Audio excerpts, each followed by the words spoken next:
Hello, everyone, and welcome to the Experience Beyond podcast. In today's episode, we are exploring a critical yet often overlooked challenge in customer experience, and that's the silent exodus. How customer friction is killing loyalty without even the businesses or brands noticing it. I'm Anand Nigam, your host, co founder, and director of XEBO.ai. Over the years, I have seen how businesses often focus on big CX transformation, but overlook the small, everyday friction points that quietly push customers away. What makes today's conversation even more interesting is that it's backed by deep research. At XEBO.ai, in collaboration with our guest, we have developed an insightful report that uncovers how seemingly minor but frequent friction points across customer journeys are leading to a gradual but significant erosion of loyalty. The report highlights how customers don't always complain but simply leave, and what silent exit is for business that they need to start paying attention to. To help us unpack these insights, I'm thrilled to welcome my friend and co-creator of this insightful research on customer friction, a true authority in customer experience, David Avrin. David is an internationally acclaimed customer experience keynote speaker and a consultant. With over 2 decades of experience, he's worked with organizations across the globe, from Singapore to Argentina, Australia to UK, helping them to understand evolving customer expectations and build businesses that are easier to engage with. In this episode, we will dive into the findings of our latest report, explore where businesses are going wrong, and most importantly, how you can identify and eliminate friction before it silently costs you your customers. David, it's always a pleasure to welcome you to the show. Welcome back, my friend. Thank you, my friend. It's always good to talk. I'm excited about this one because it's an opportunity to talk not just about the customer experience and what we're seeing, but we have some new research and some really profound findings that I think should serve as a wake-up call for Absolutely. organizational leaders. So I'm excited to dive into our research, into the findings, and what it really means for business. Absolutely. And David, you have spent years talking about customer ease and effort. What specifically inspired you to do this research now to understand impact of friction? Sure. Well, it was a couple of things. One of it was the fact that we're seeing so many changes in the marketplace. And oftentimes, my role as a speaker is to bring that outside perspective. Oftentimes, I'm the only outside person from an industry that is speaking at a conference, and I'm charged with bringing new information, new insights. What are we learning from other industries? And so there of course, have been so many profound changes post-pandemic in customer expectations, customer behavior, and preference. And I thought it's a perfect time to do a little more research to make sure that the content that we're providing is current, it's updated, it's profound, it's actionable.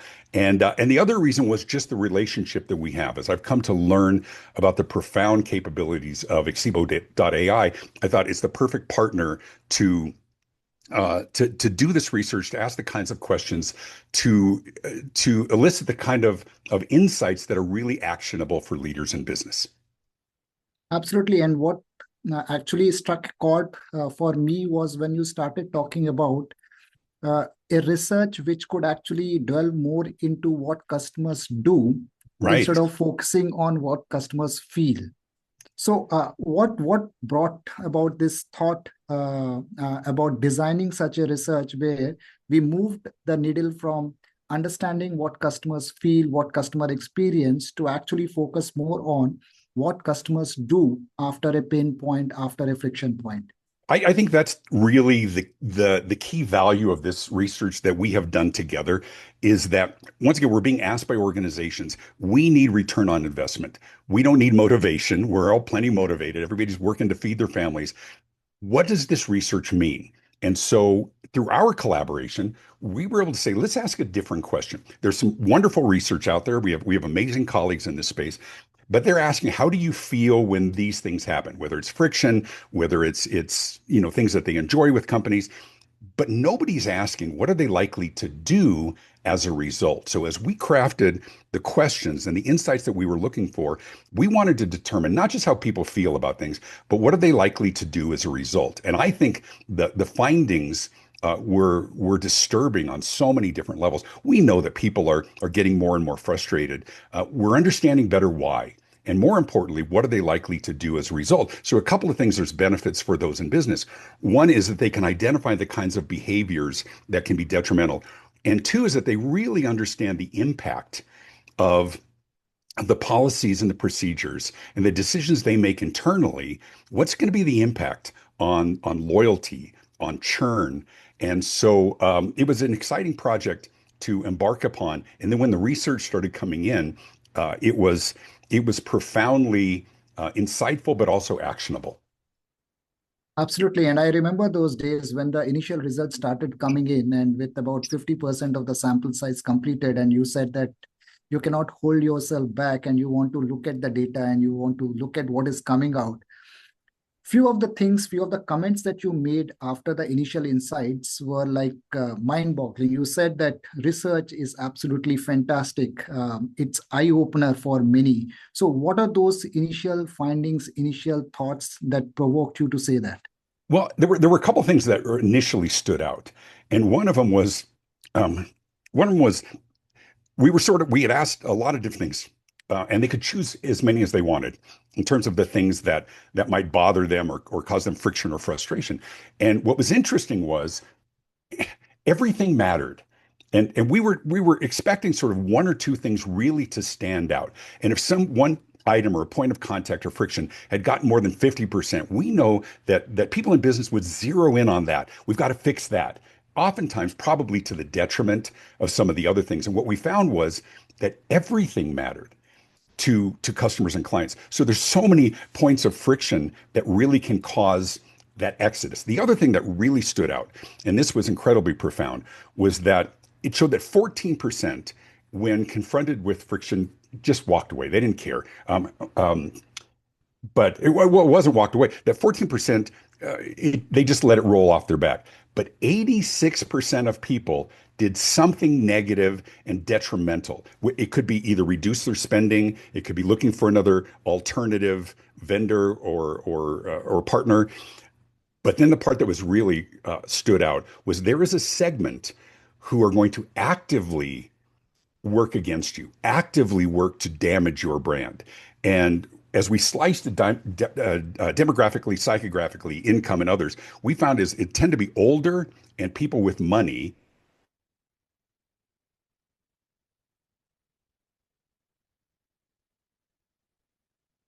actively inclined to try to damage the brand, go online and leave negative comments, encourage other people not to buy or shop.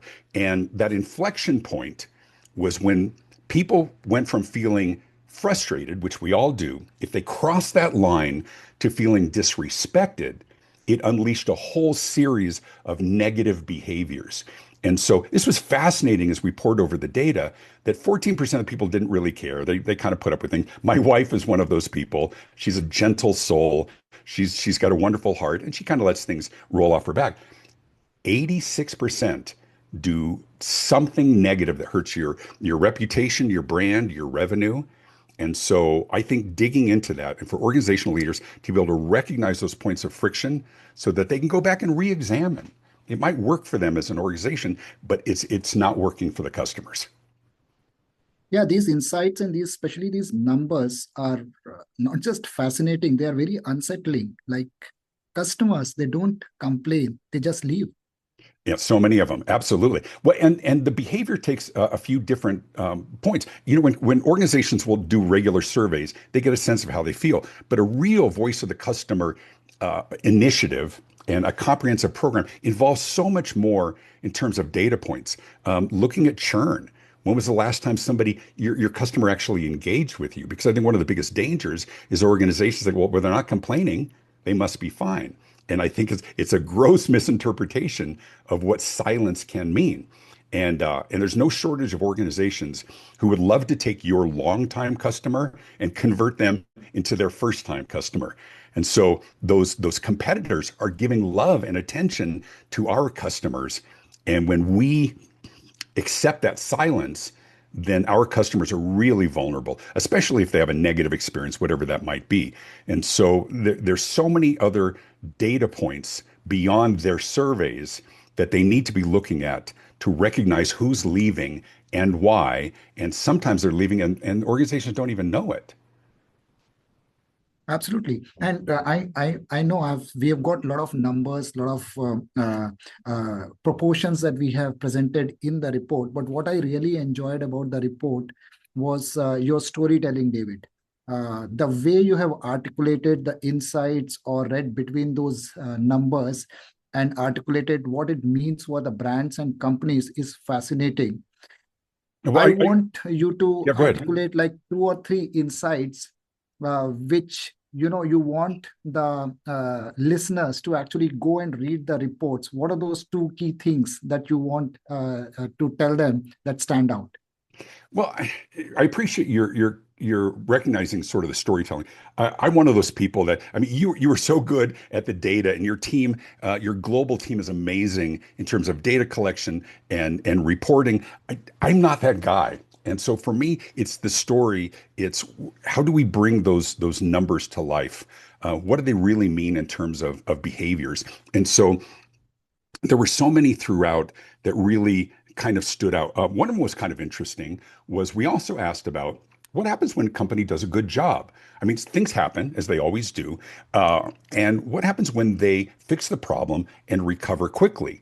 And so as we expected, the vast majority, I think it was 86% or something, forgave a company. They're fine.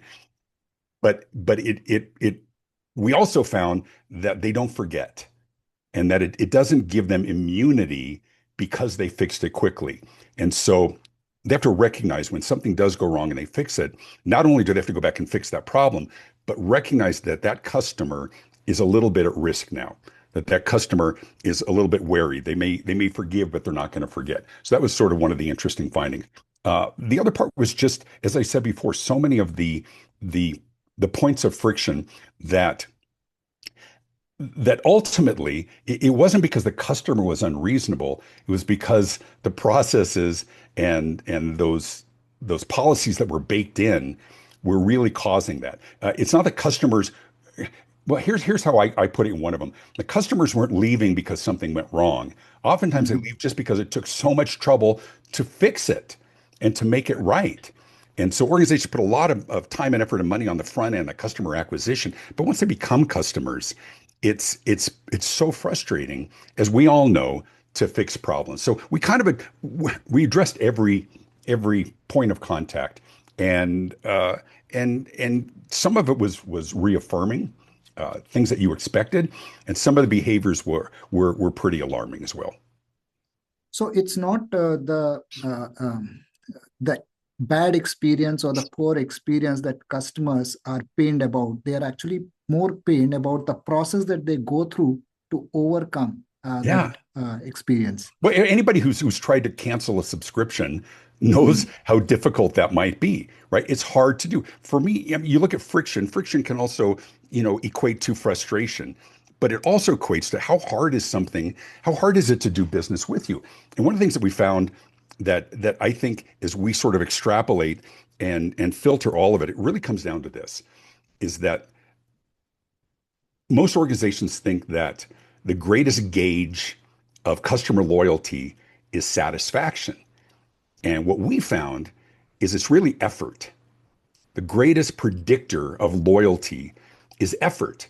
How hard is it to do business with you? And it's difficult for organizations because it's this is hard, right? They've created that customer journey. Here's how they're gonna find us and engage and order and customize and pay, and all of that works, right? And when we have a great predictor or great reliability in terms of predicting our customer behavior, we can budget for that. We can plan for that. The challenge is that your customers haven't read your employee manual.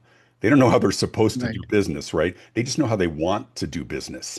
And so it's a good opportunity for organizations to take a step back and look at what they do works for them, but is it working for their customers? Is it preferable for their customers and clients?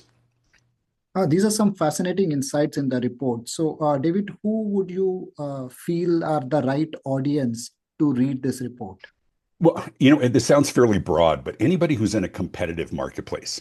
And the reason why I say that is our customers and clients, or it depends on what your industry. If you're in healthcare, it's your patients. If you're in government, it's your constituents. Um, we have choices. We always have choices. And so it's less about your capability and your competence, or maybe your compliance from a regulatory perspective. It's really about preference. Not are you doing a good job? Are you preferable to your customers and clients? And when you look at sort of the points of friction and frustration that we uncovered in our study, in our research, it's these are all excuses for your customers and clients to seek alternatives, whether it's reducing their spend or seeking alternatives in terms of others in the marketplace. So if you're in a competitive marketplace, you know that your customers have choices, as we all do. So it's important for us to move a little bit upstream, revisit our policies and our procedures and our conversations and our training to say, not just are we doing a job, are we doing what we're supposed to do? Especially, Anand, if your policies and procedures were created more than 5 years ago, which most organizations have, think how much has changed. Think about the choices and options that your customers have now, for we all do, for delivery and speed, right? And convenience. All of that has changed. So I think it's important that we revisit, rewalk our customers' journey and look for those points of friction to be able to correct or minimize so we don't give them an excuse to seek alternatives. Thank you, David. This is fascinating. A big thank you for sharing that powerful insights and especially collaborating with us on this important report. Absolutely. If there is I encourage everyone to download the free report, and Anand will give you information about where you can find that download. Absolutely. I think, yeah, we will share the link towards the end of our podcast along with the posting. So we'll share the link with our audience. They're happy, I think, free download, insightful report written with amazing storytelling by David. So, yeah, I will encourage everyone to actually access, download, and read and leave their comments and feedback for any future work that we undertake. Absolutely. I agree. Awesome. Thank you so much, David. Awesome. So yeah, what we'll do is we will create a small snippet as an introduction to the report and key insights which are coming, and that we will share it over LinkedIn over a period of time. Great. Great. A big thank you to David for sharing such powerful insights and also for collaborating with us on this important report. If there is one key takeaway from today's conversation, it's this: customer churn isn't always loud or visible. More often, it's silent, gradual, and driven by small moments of friction that go unnoticed. As businesses, the real opportunity lies in identifying and eliminating these hidden pain points before they turn into lost customers. We hope this episode has given you a fresh perspective on how friction impacts loyalty and inspired you to take a closer look at your own customer journeys. Until next time, keep listening, keep learning, and most importantly, keep making it easier for your customers to do business with you. Thank you for turning into Experience Beyond podcast. Thank you.